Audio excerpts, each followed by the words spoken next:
and even the fact that there is some evidence that something may have even been removed from the Giza Plateau. Even Egypt's leading Dr. Zahi Hawass, if you remember in recent years, thought that he found the tomb of Osiris.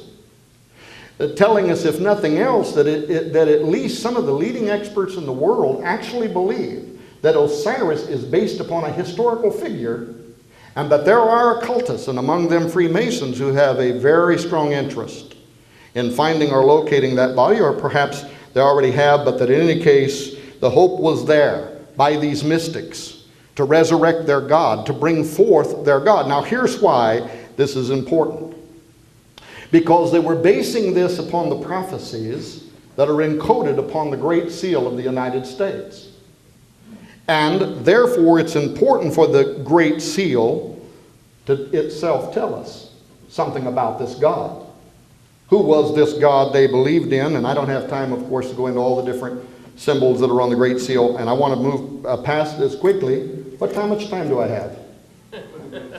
How much? Whoa. 20 minutes? Well, there's no way. I got another 50 pages. Well, anyway. Okay, so 20 minutes, that's going to mean like straight down. Okay. So let's do it quickly. The most indisputable authentication that the Great Seal of the United States symbols and signals are in fact an openly hidden prophecy about the coming of a new world order God. Your Great Seal. It all points to him, but this is the most powerful one, is the phrase Novus Ordo Seclorum, a new order of the ages. It was adapted by Charles Thomson in 1782 when he was designing the Great Seal, and according to the official record, Charles Thomson, and by the way, he was a friend of the Masons. People always say, well, it was designed by Charles Thomson. He wasn't a Freemason. He was a very close friend of the Freemasons. He might have been a closet Freemason, and he was certainly a great supporter of Benjamin Franklin's American Philosophical Society. But in any case, he created the phrase Novus Ordo Seclorum from inspiration that he found within a prophetic line. In Virgil's Eclogue 4, line 5, the Latin Magnus ab integro seclorum nascitur ordo, the interpretation of that original Latin meaning, and the majestic roll of circling centuries begins anew. But ladies and gentlemen, this section of Virgil's Eclogue is where the prophecy of the Cumane Sibyl. How popular is the Cumane Sibyl? She sits alongside the Old Testament prophets at the Vatican, inside the Sistine Chapel, and yet she was an Apollonian prophetess, identified in the Bible as a demonic deceiver, a prophetess of Apollo. This is where her prophecy tells us that Jupiter's son, Zeus's son, Apollo, is going to return at some point in the future, according to this pagan prophetess. Apollo is going to return, and that it will be he who will lead this new order of the ages. Let me jump forward and read it to you very quickly from the beginning of the prophecy. Here's what we read. Now the last age of Cumae Sibyl's song has come and gone, and the majestic roll of circling centuries begins anew. That's where Novus Ordo Seclorum was taken. Justice returns old Saturn's reign, with a new breed of men sent down from heaven. Only do thou at the boy's birth, in whom the iron shall cease, the golden race arise. Befriend him, chaste Lucina, 'tis thine own Apollo reigns, end quote. So according to Virgil and the Cumane Sibyl, I didn't read the entire thing, by the way, whose prophecy formed the Novus Ordo Seclorum on the Great Seal of the United States, the New World Order begins, first of all, if you read the whole prophecy, during a time of chaos. When there's political chaos, the winds and the seas are tossed to and fro. In other words, a time just like today. This is when the Son of Promise arrives on earth, Apollo incarnate, a pagan savior who is born, by the way, as a mixture of men and gods. And if you read her prophecy, it sounds very much like what the Watchers were doing, and also like what's happening in some of our laboratories today, where we are mixing human-animal chimeras, at least at the embryonic level, and I'm suspicious in government-funded laboratories that are beyond congressional review, something much more extensive. But to understand why such a fanciful prophecy about Apollo, the son of Jupiter, returning to earth should be important to you, because in ancient literature, Jupiter is the Roman replacement of Yahweh as the greatest of the gods. His son Apollo is the replacement of Jesus. And furthermore, and this is a very interesting part of this prophecy actually, it says it is justice who returns old Saturn's reign. Saturn, by the way, is the Roman version of Satan.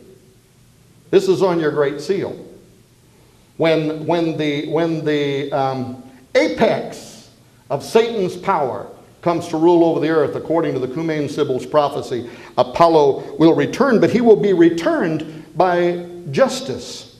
Well, of course, justice, this is Lady Justice, blindfolded, holding scales and a sword.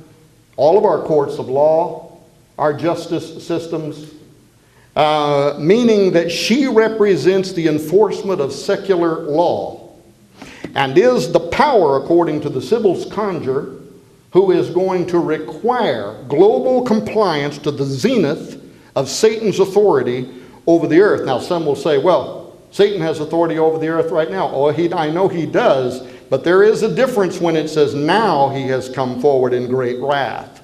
There is a moment coming when these powers are going to be ratcheted up to a level which people have never seen before, and let's hope that people can do as Catherine Ulbrich was saying, Lord, give me strength so I will be able to endure. Now, this is very important. I have 15 minutes, I think.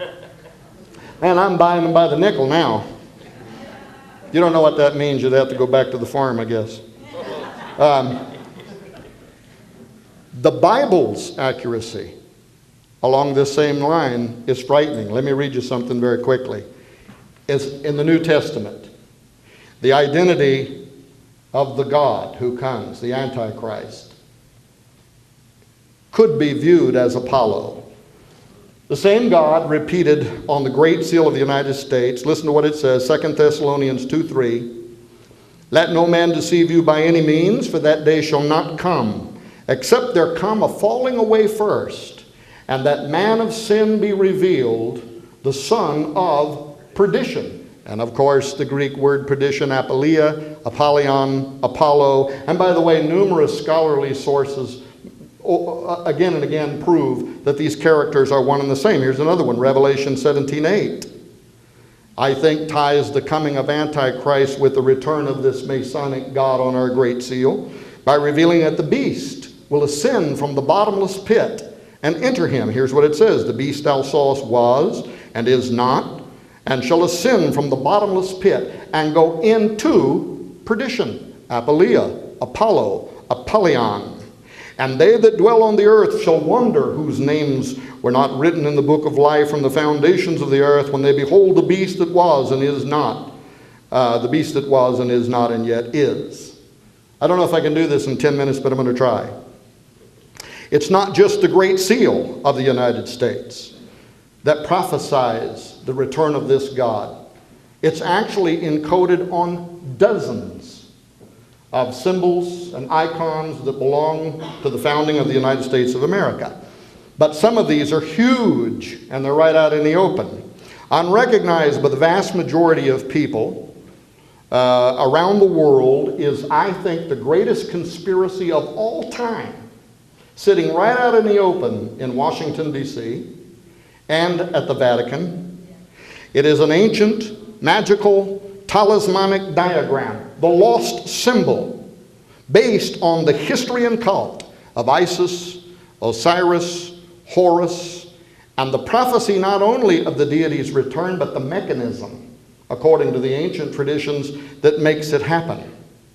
This primeval concept was designed in antiquity for the express purpose of regeneration, resurrection, and apotheosis, for deity incarnation from the underworld to the earth's surface.